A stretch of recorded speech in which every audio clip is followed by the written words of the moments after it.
As part of our coverage, my boss asked me today if I wanted to talk about the shooting. And I want to acknowledge, and it's why I don't give these commentaries as often as I used to, I am aware that some of you don't want me to bare my soul on the air, and you want me to just report the news and move on. But tonight I can't. I just can't, because by tomorrow, this shooting will be no more and possibly even less important than the baby formula shortage, or the war in Ukraine, or the economy.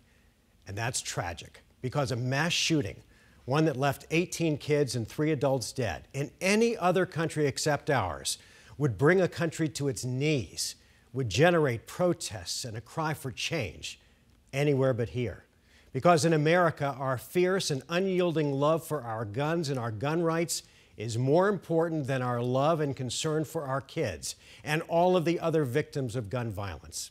I'm sorry, I know that's harsh, but how else can you explain this seeming indifference to this kind of violence week after week after week in a country that's advanced enough to, on a weekly basis, launch people into space, fast-track a vaccine that can get on top of a deadly pandemic, and is compassionate enough to send millions and millions of dollars in aid to Ukraine? And yet, we're good with having a mass shooting of children relegated to a 24-hour news cycle status? We should be ashamed of ourselves for the level of tolerance that we've reached.